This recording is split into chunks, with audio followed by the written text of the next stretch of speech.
Hey, good morning. It is. What time is it? I don't know because my phone won't let me swipe. 6:21 in the morning. Um, I just woke up and I had a really good day yesterday, really good evening yesterday. Um, Getting back to doing something that I haven't done in a while. It was a lot of fun, really needed. Excuse my sniffling. I think my allergies are acting up. Um, but I haven't made a video in a while, and I've been wanting to,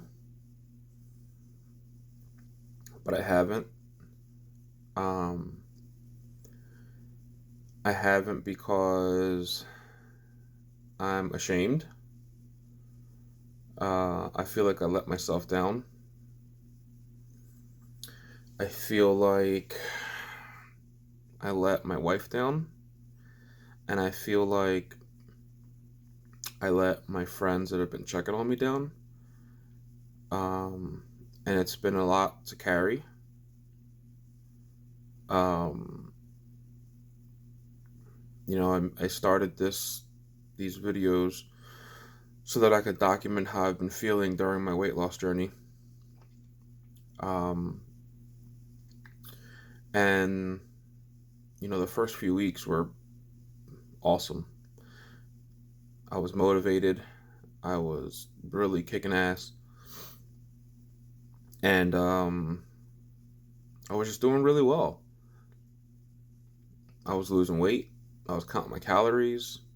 I was making smart decisions, and I was doing really well. And then my brain started to do what it normally does. I started to think to myself, nah, I got this. I don't have to count all of my calories today. I'm always under. I got this. Or you can have 3 eggs for breakfast instead of two. You're fine. And I start getting complacent because of my little successes.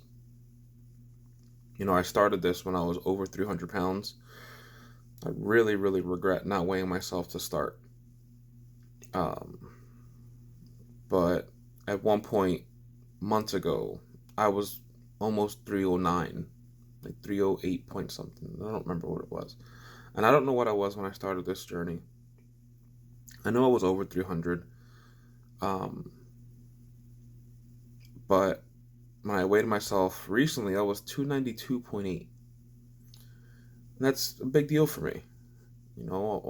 Trying to get under 290 is my first milestone goal. And it was really close. um, so I got really happy. And my brain started to tell myself, you're fine, you got this. So that complacency leads to there's a saying, and I don't know where I heard it. It might have been a movie, it might have been a book, I don't know. But it goes confidence leads to complacency, and complacency leads to weakness.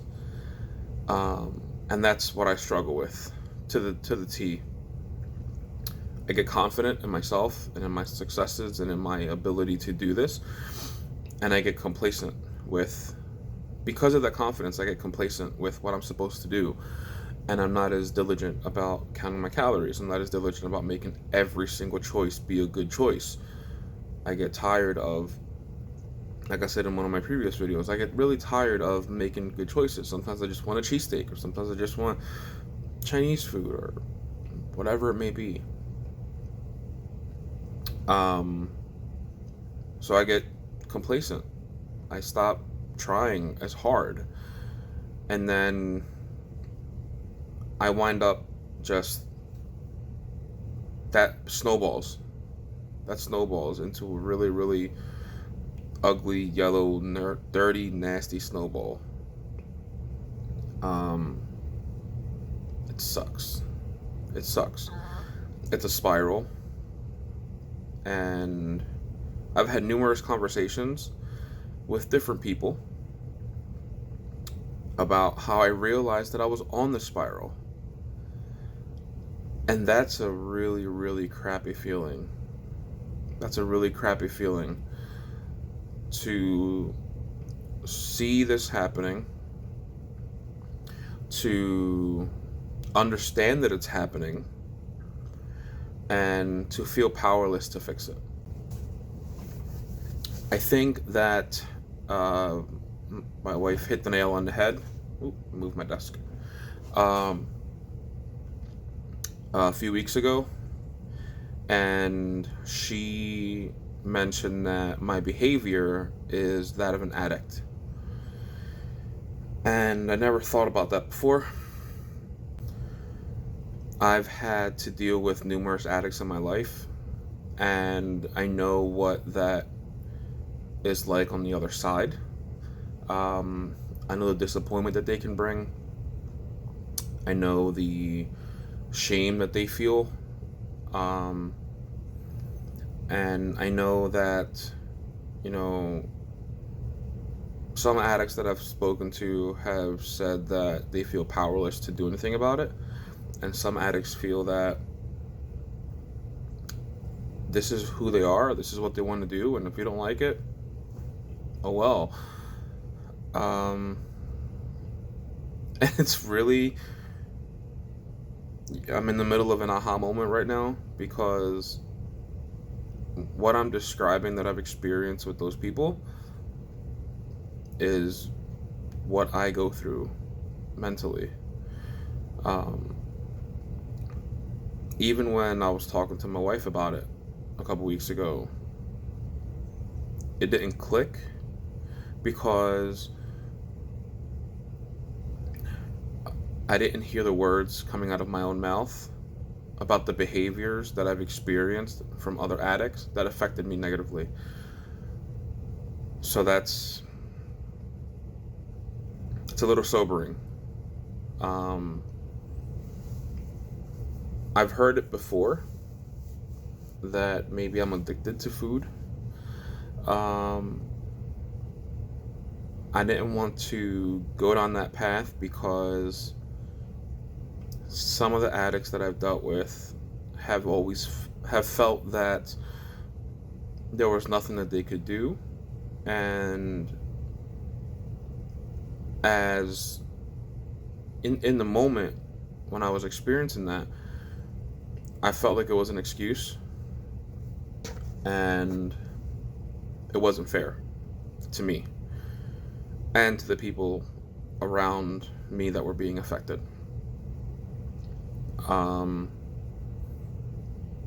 So feeling that now, it's a really weird paradox, because it gives me a much better understanding, but it also confirms my feeling at the moment that it's an excuse. Because so many times I have started this journey. So many times I have struggled. So many times I have fought and cried and laughed through the pains of failure, through the joys of success. But it's always been my choice. It's always been my choice. Especially when you can see the whirlpool in front of you and you just ride it.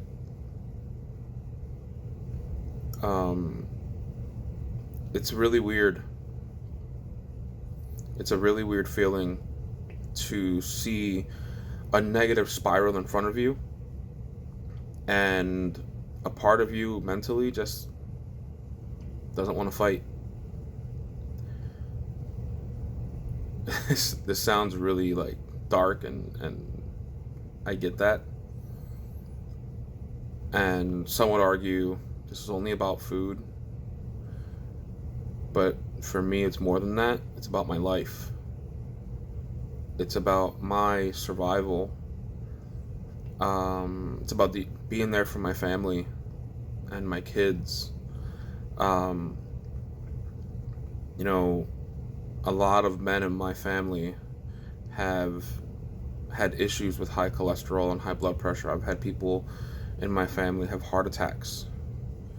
Um, I don't want that for myself. I don't want that for my kids and my family. Um, so this is really important to me. And I woke up today and I decided to make this video because I hit a crappy low yesterday, and I needed to document it. I needed to be honest about it to myself and not try to defend it. We went shopping Sunday, I think. Monday, I don't remember. And we bought a couple of things for the house, and my mother-in-law bought a pack of chocolate donuts, big ones, not little mini ones, big ones, for my house because my kids like them. It was like the 8 count box of Entenmann chocolate frosted donuts, and I bought a like a 1 liter bottle or whatever, however big it is, of this tropical blend juice to try. And it's sitting in my fridge right now, almost empty. And instead of getting water when I was thirsty, I got juice. And I drank a lot of calories. And my thought process when I would go to drink some more was, it's almost gone, whatever.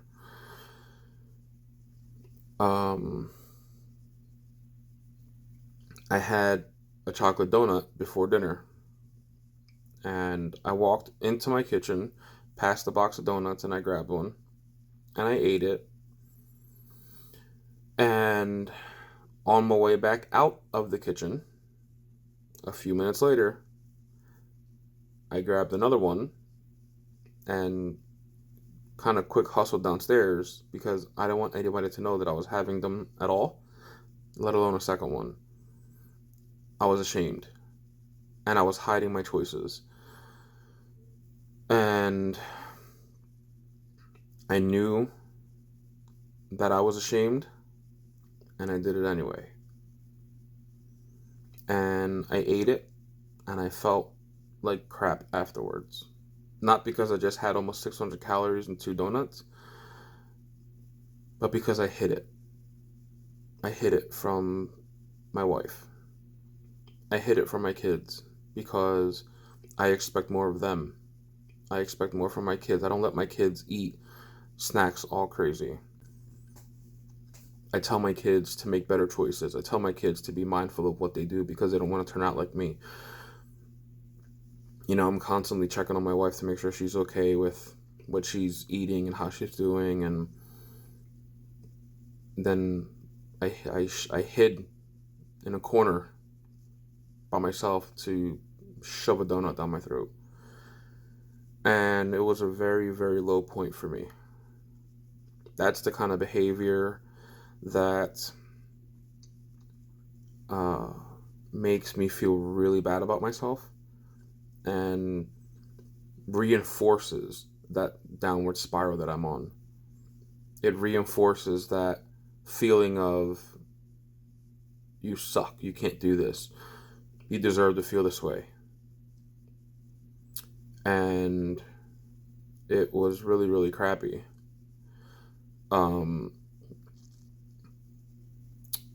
I went upstairs for dinner, and in the box was a half a donut because the kids were told only eat half because they're very high calorie. And I told them, that's good. Your mom's right. They're not good for you. Meanwhile, there's two missing because they're, I just finished shoving them down my gullet. And I was ashamed. I didn't talk about it. I kept it to myself. And I just swallowed my shame. And it's not good. It's not good to do that. It's not good to feel that. It's not good. It creates a very negative experience in my head. It makes me feel really bad, and it makes it a lot easier to make bad choices later because I start to feel like I deserve to feel bad. I deserve the shame that I'm feeling. I deserve the crappy feeling that I have. I deserve that stomach ache. And me feeling bad makes me want to eat more to make me feel better. So it's a really crappy spiral. Then I got a text message inviting me to go and do something with a friend that I hadn't done in a long time. And it was to go work out. And I thought to myself, Andy said she wasn't feeling well. I don't know if I want to drag her out just for me.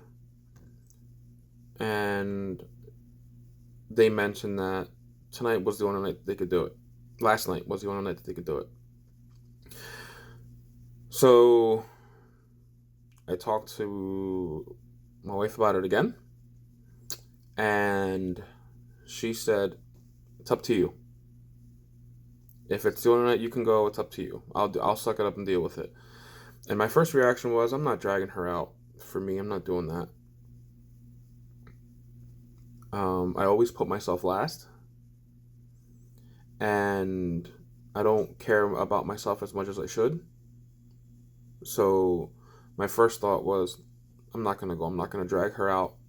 I'm not going to drag her and the kids out for me to go work out. And I thought about it for a little while, and I really needed to. I really wanted to, and she already told me that it was okay if we did. As far as she was concerned, because she wasn't feeling great. So I went, and it was exactly what I needed. That's why I'm making this video today. That's why I'm able to make this video today. Because, and I'm sorry, I'm getting upset. That's the kind of stuff that I need. I need to be pushed. I need to fight back against the depression and the crappy feelings. And sometimes, having somebody there to say, hey, come do this, makes all the difference. My one friend that was checking on me every day, she's still checking on me every day.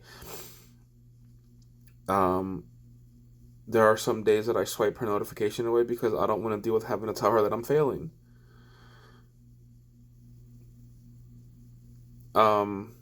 She's never once judged me for it.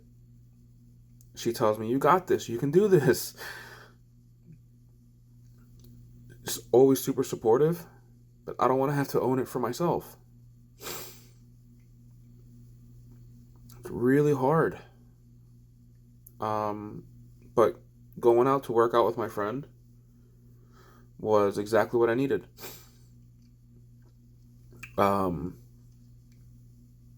It made me feel good to be sweating. It made me feel good to be out of breath. It made me feel good to be working. It gave me a jolt of that pride that I was missing. It gave me a jolt of that, a reminder of that you can do this feeling. I was tired, and I wanted to stop, and I didn't. And I left sweaty as all hell, and I did it. It reminded me that I can do this. I can continue. I can make better choices. I can overcome the difficult times. When I do get confident and I do get complacent, I can fight my way out of it. I can decide to get off of that spiral and swim out of that whirlpool. It's hard. It's really, really hard. But it's not impossible. And I think I've said it before in one of my other videos, nothing in life worth doing is easy. And it's going to happen again. I know I'm going to get to the point where I'm beating myself up again. And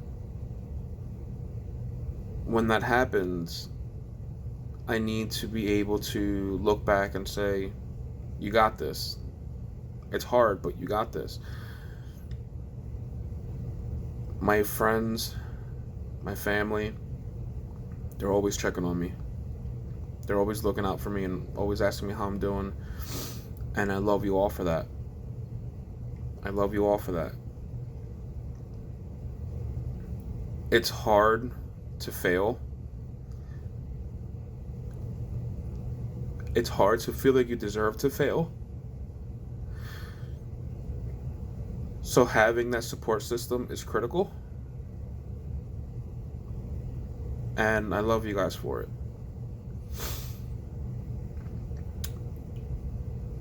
I'm not going to stop.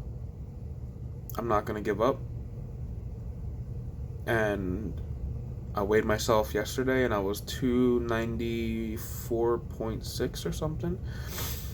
So I'm still under where I was. So I didn't erase all my work. I erased a little. That's okay. I'll get back there. I'll get back to where I was. I'll get back to my 292.8.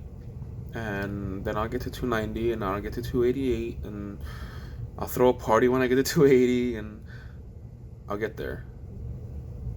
Thank you for those who haven't stopped checking on me. Thank you for those who continue to push me, continue to reach out to me. I am a very spiritual person, and I believe that, God puts people in your life for a reason. And I know that I have people in my life for a reason. I know that they are put there and they reach out to me and they hold me accountable for not just my weight loss, but other things. I know that they're put there for a reason, and I don't know why I deserve people like that in my life, but whatever I did to deserve it, I am forever grateful. I love you guys, and I'll keep doing my best to make myself proud, to make you guys proud. This is hard, and I thank you for helping me through it. I thank you for being there for me. I thank you for inviting me out to work out, even though you didn't know I needed it. I thank you for checking on me when you have a bunch of other things to deal with and work on and worry about. You just add me to your plate. My wife is constantly supporting and constantly making sure I eat better, and I watch my portions and checking if I log my calories for the day, and she gets to see it all firsthand, so it's a lot harder for her, and she doesn't stop either. So I love you for that. I'll get there. And it's very clear to me that I need help. So I thank you all for helping me when I need it and being there for support. Till the next one. See ya.